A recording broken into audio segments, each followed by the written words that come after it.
Good morning and welcome to this Monday, October 14th edition of Trading Places Live at earningsbeats.com. I'm Tom Bowley, Chief Market Strategist at earningsbeats.com, and I'll be your host for the next 30 minutes featuring everything you need to know as you prepare for the trading day ahead.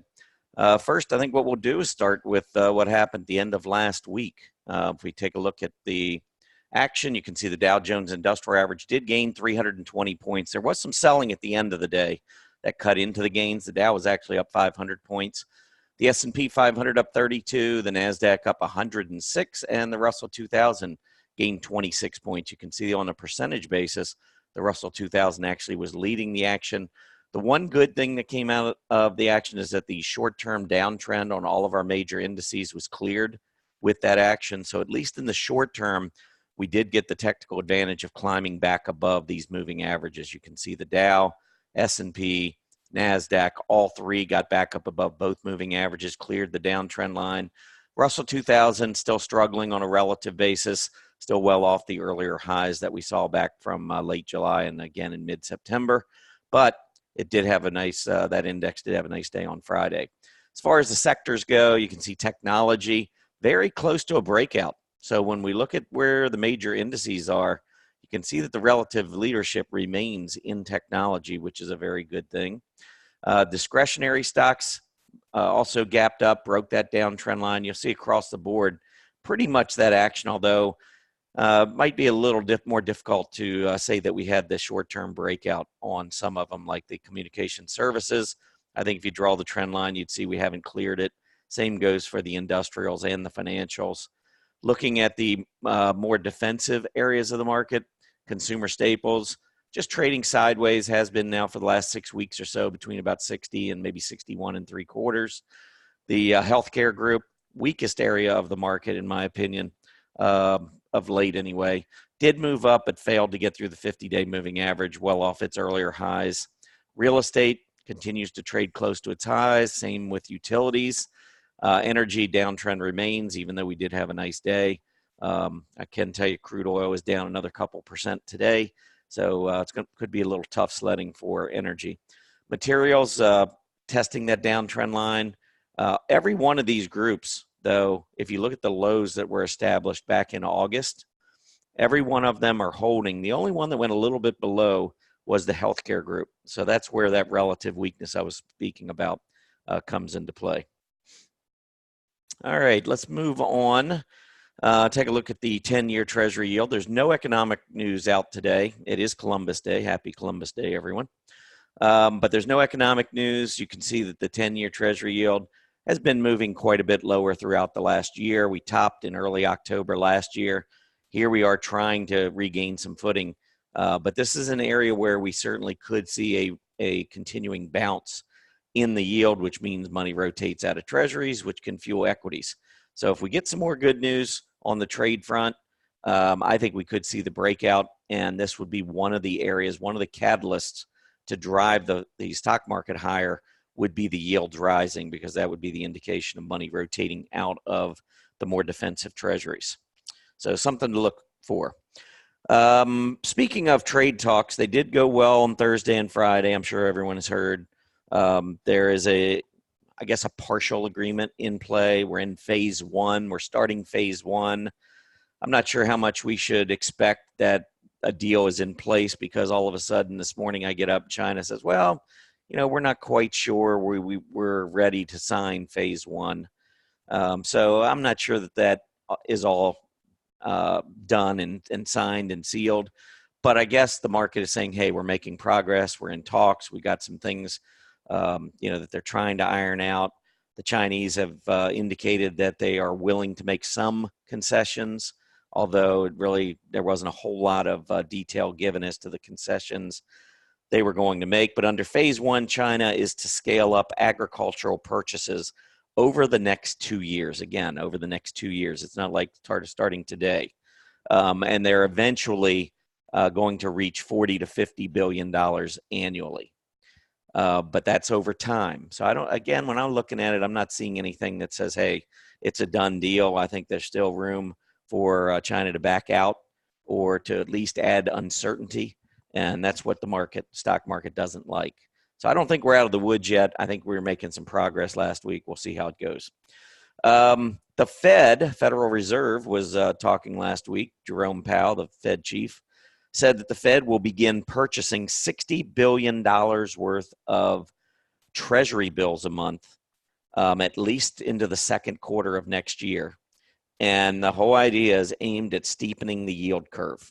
So by buying the Treasury bills, the short-term Treasury bills, it lowers those yields. And then, of course, you compare the short-term yields to the longer-term yields, which last week I just pointed out were rising. And that creates a steepening yield curve, which is better for financials, especially for banks. And so we did see some rally in the banks last week. Moving on, we've got Fastenal, FAST. They reported great results last Thursday after the bell, or maybe, actually, I think it was Friday morning. They reported. You can see the response. Look at the volume coming in. This is a game changer. This is what I look for when I go through earnings season. I love earnings season because it really creates a whole new basket of stocks to trade. And this is one I would certainly put on a watch list. FAST beat on the top line, beat on the bottom line, had some good things to say about moving forward. You can see it is in the industrial space, industrial suppliers. The group took a big move to the upside with that earnings report, FAST cleared its prior resistance. If I was going to annotate, I think now there are two levels to watch on a pullback. The first one, the first one's going to be the breakout right there, 35.5. So we could see a little bit of a pullback there and then turn and move back to the upside. I think the bigger one, though, is where it opened, because now we have new information with earnings. This is where the stock gapped up to. Normally, when you get a gap up like this, you've got market makers on the short side. That's why many stocks many gaps fill. You gap up, you have the market makers on that side, you come back down, fill the gap, and then eventually maybe turn back to the upside. In this case, we gapped up. You had market makers on the other side of the trade, but it kept going higher, and that tells me there's a lot of demand. And it's really hard to argue with almost 30 million shares coming in to support this big move to the upside. So I think there's clearly a lot of demand for the stock. A lot of analysts are talking about areas that would benefit from a trade deal, and industrial suppliers would certainly fit that group. So that's a couple of reasons why we want to keep an eye on Fastenal, FAST. I think this could be a solid trade perhaps down the road. I'm sure on our next update for the strong earnings chart list, you're going to see Fastenal on there. That'll be coming out soon, by the way, because we do need to remove a lot of the stocks that are going to be reporting over the next couple of weeks. So it's not so much that we've had a lot of earnings reports coming out where we need to add many stocks, but we do need to get rid of those so that we are better set and disciplined about which stocks are going to be reporting. All right, let's keep moving on. I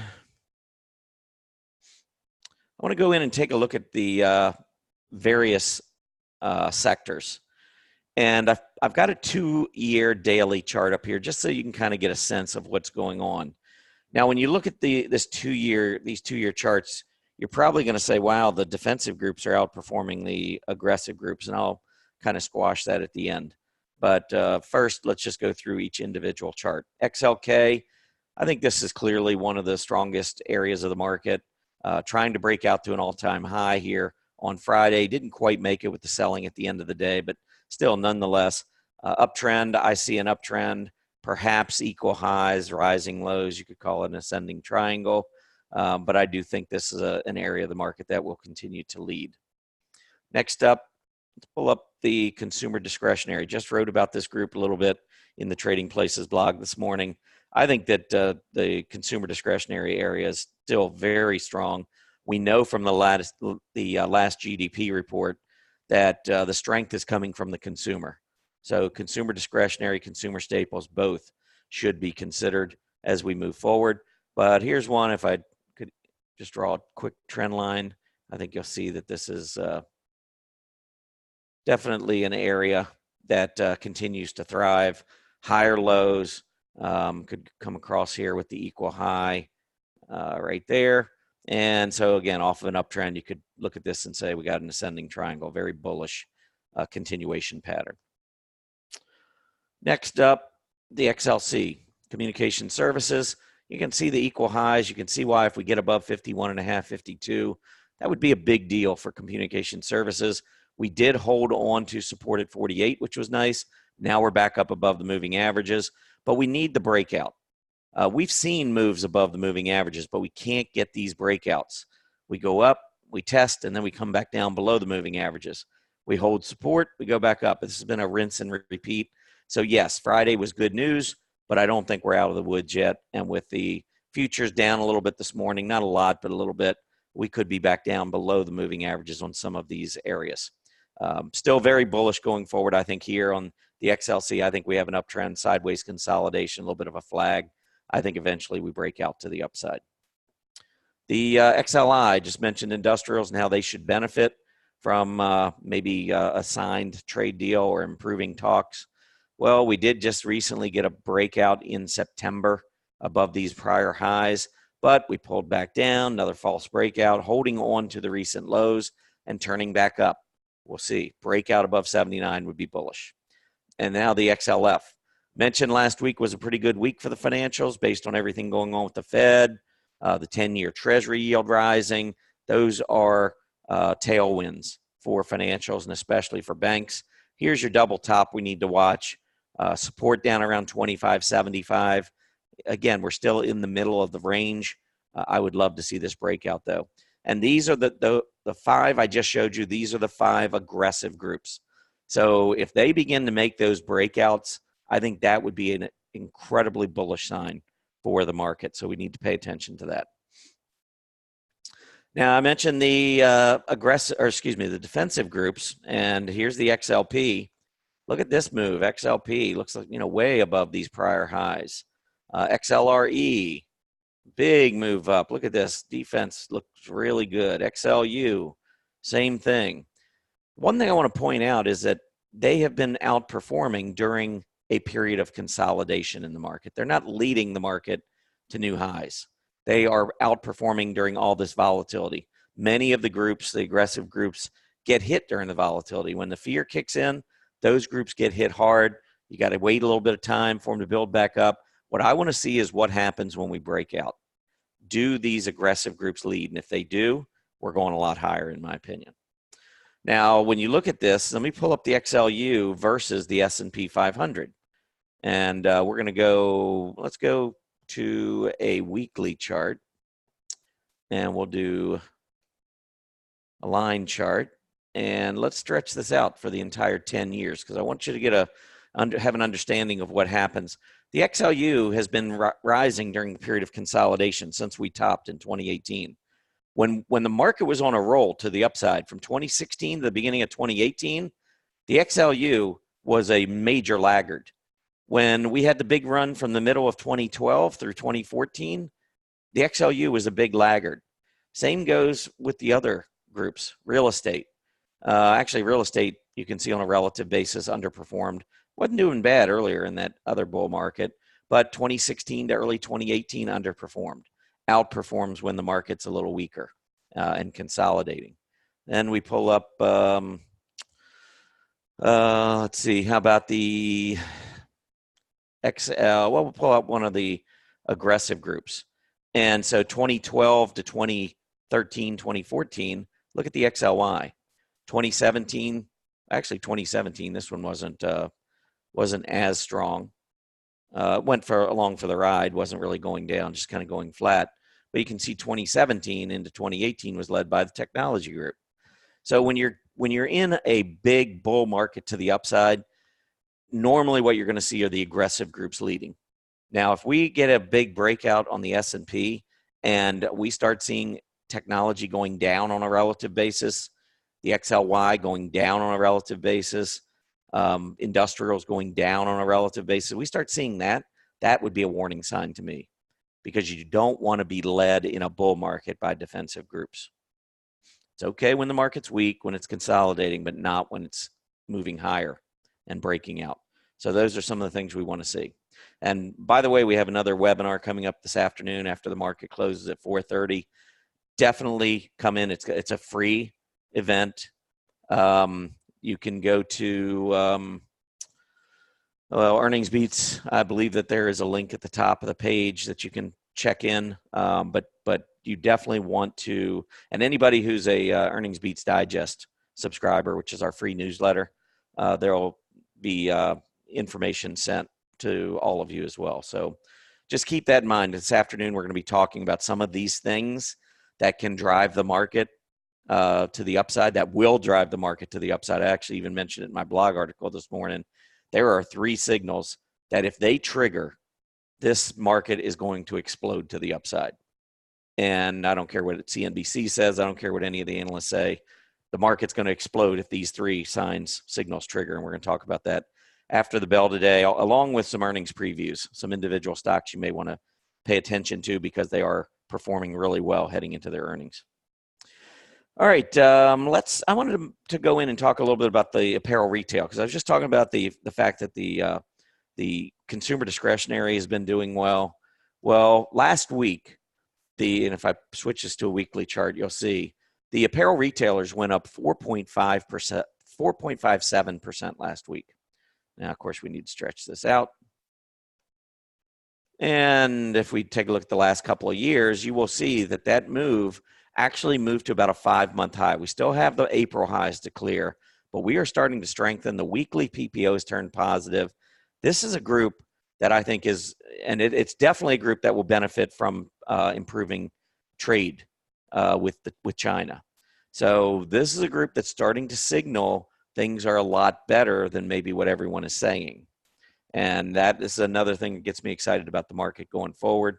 I think if we break out in this group above this 975 level, that would be very bullish. Some of the names, and I'll talk about this a little bit more later today, but some of the names that are starting to pick up, you can see Francesca's Holdings. That was an earnings report, big move up, consolidating, getting close to resistance. Might not be the best time to jump in, but this is a stock definitely to keep on your radar. Burlington's been a great company for a long time. Here was the gap up with earnings, came down, tested the 20-day, came down, tested that price support now at 190, and is consolidating, but this is one that would benefit from a move to the upside. Zoomies, this is one of our trade alerts out right now. A break above 32 would be very bullish. We actually got in closer to price support here around 30, but I expect we're going to see Zoomies make a move to the upside. Ross Stores, ROST, just broke out last week. Volume beginning to pick up. I think this is a leader, has been for a long time. This is one of the better stocks in the space. Buckle, BKE, breaking out. This high is a little bit higher. The lows are higher. I think we're on the verge of a breakout here on Buckle. Boot Barn, BOOT, another one that had the big move up, gapped up here with earnings, pulled all the way back. This was a gap fill. Actually went a little bit below the gap. Held the prior lows, though. Consolidating. I think you're going to see another push higher here. TJX companies breaking out last week. So, you look at a stock like this and you look at a relative chart, look at TJX relative to the apparel retailers continuing to move higher. So if the apparel retailers continue to strengthen and break out, and this is where you can see apparel retailers showing a 5-month high relative to the S&P 500. So after downtrending for a while, we got that double bottom, and now we're breaking back out on a relative basis. So money is beginning to rotate back toward these apparel retailers. Well, TJX is one of the better ones, just breaking out. These are the types of stocks. If you want to outperform the S&P 500, we need to recognize the improving group, and then we have to recognize which of the stocks within the group are stocks that we want to consider trading. They go into our watch list, assuming they beat earnings. Now, that's not guaranteed just because it's moving higher, but if it has beaten its earnings estimates and it beat revenue estimates with this kind of a chart, it absolutely would be on the strong earnings chart list. And then we just wait. We wait for opportunities to trade these stocks. A couple of aggressive names maybe in this area. Chico's, this is one that's been going down for a while, but look at the volume starting to pick up, coming off the bottom, comes back down to around the 50-day, and now trying to turn back up again. I'd watch the lows from last week. No reason to go back down below those lows. And I'm not arguing that Chico's is a great investment. I mean, this has been downtrending for a while. You can see relative to its peers, it's been awful. It's just starting to show some life. So it would be more of an aggressive play. If I was going to go with an aggressive play, I think this one would be a little bit better than CHS. When I was looking at it, we did break out here to about a 4 or 5 month relative high to the group. We've pulled back, but during this pullback, I think the volume's been kind of light. We're back closer here, testing the 50-day near this support area. Look at the huge volume. I think that's a game changer, changing this downtrend to what I think is going to be an uptrend.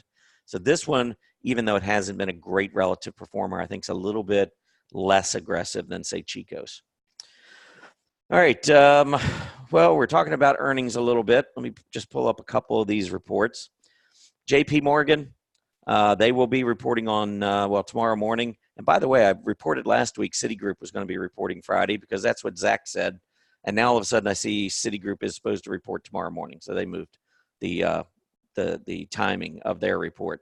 But tomorrow morning is going to be a big day. We've got JP Morgan, Wells Fargo, Citigroup, Goldman Sachs, number of the financials. And I'm going to show you one other one here. I wanted to show you JP Morgan. I think this is going to be a good report. JP Morgan's been outperforming its banking peers. It's actually been outperforming for the most part the S&P 500, even though the bank group relative to the S&P has mostly been going lower. JP Morgan relative, from this low here, we're up quite a bit, whereas the bank group from this low isn't up very much at all. So JP Morgan, I think, is getting some love from Wall Street. I expect you're going to see some pretty good numbers coming out, and I would not be surprised to see a breakout on JP Morgan.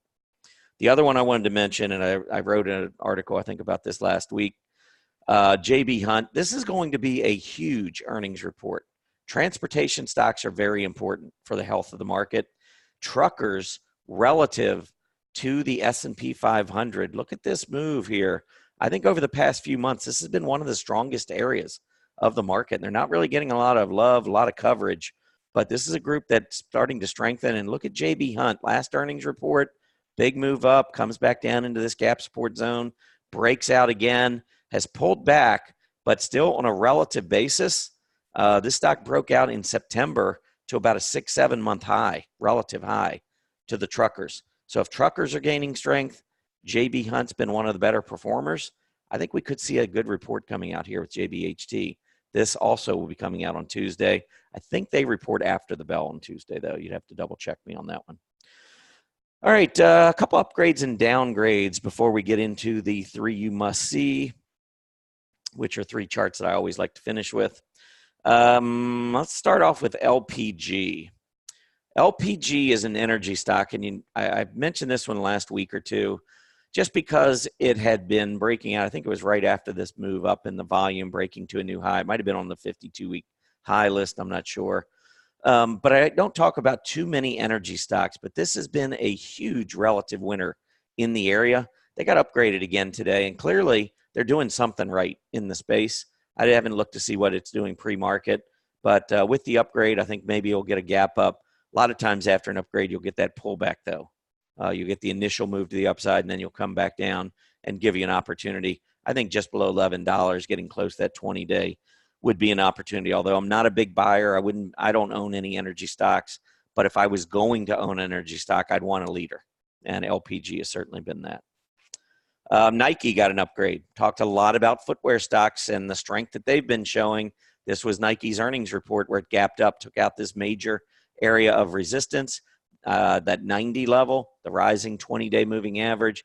That should provide some excellent support on Nike, but it is getting an upgrade. Probably going to see a new high, and then we'll see maybe an upcoming test of the 20-day, but Nike looks good. One other one I want to bring up is Xilinx. This is an upgrade in the semi space. Xilinx has been an underperformer. Look at this. Xilinx was a darling back earlier in 2019. I mean, you couldn't stop this stock. 70 to 140 in 5 or 6 months. But since then, it's really drifted lower and been struggling, not been one of the better performers. Tried to get through the 20-day last week, and now it's getting an upgrade today.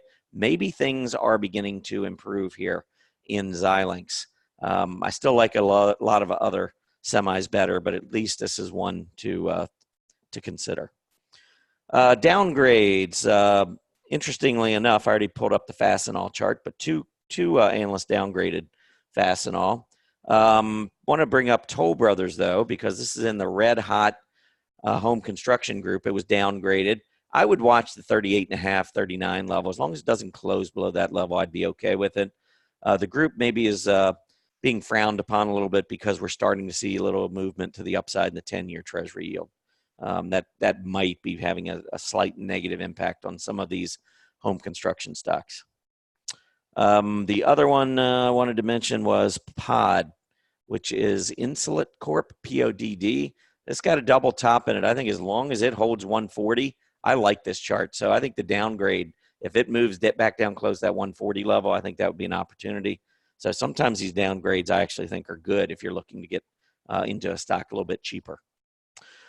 All right, let's go into our final segment, which is 3 you must see. I am going to start with AMD, and that rhymes. 3 you must see with AMD. Advanced Micro Devices, I'd mentioned this one last week. I said I was not giving up on this stock because, first of all, it's in the semiconductor space. And second of all, when you're looking at this, check out that support that held. It continues to hold $28, turning back up, a break above that 50-day moving average. One thing about Advanced Micro Devices is it doesn't waste time when it gets moving. I mean, when you look back, if you miss the 2 or 3 days of its rally, you miss most of its uptrend. So just keep that in mind. We get through that 50-day. This one could run. All right, next up, and let me go ahead and save this one.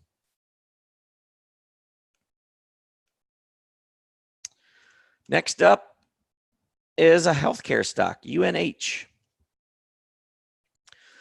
And you might look at this and say, what in the heck do you like here? Well, I don't know. I might agree with you. Not a lot. But I wanted to pull up a longer-term chart because UNH on the daily chart doesn't look very good to me. I mean, we had a move down here, be bounced, got a double bottom, but double bottoms don't have to hold. I mean, move back up above that high would be very bullish, but there's a lot of room before we get up there. So what do I like? Well, let's just go out to a weekly chart. And on a weekly chart, I think you can see that this support goes all the way back into the early part of 2018. So while the stock market has been consolidating, so has United Health. And so that area right down here on multiple occasions, around that 208, 210, maybe even as low as 205, as you get down in there, that's where all the buyers have been coming in over the past 2 years. That doesn't mean that it can't break down. It certainly could break down. But this is the level where I would expect that we might see a reversal back to the upside. So if you see a little bit more weakness in United Health, you're a little longer term investor, and you just want to get it at a key area where you could keep a stop fairly tight. I think if the stock were to trade below 200, that would really make me nervous given what it's been doing the last 2 years. So I think you get it close to 210. You don't have to take much room give it much room to the downside. While if it remains in this uptrend and starts to take off, you have a lot of potential upside. And again, I'm talking about from a long-term perspective. So that's why I wanted to include UNH as my second of the 3 you must see. And finally, I'm going to go back to another semiconductor, and it is NVIDIA. I think NVIDIA is really beginning to show some strength, and I would really just watch this resistance area right here. We are getting close to it. This is where we gapped down on very heavy volume. That was our best we could do on a reaction high, went back down, got close to the lows. We've been consolidating. If NVIDIA breaks out, watch that volume. If we get a big move to the upside, because semiconductors are strong, and for the past 2 months, we're starting to see relative strength in NVIDIA. So I'm beginning to see some signs that this stock could be ready to make a move. Watch for that breakout. That would be very bullish.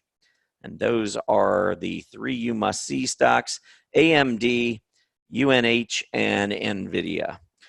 All right. I do want to thank everybody for stopping by. We got a big market week ahead of us. We'll see whether or not we get this breakout. I don't know. Hard to say.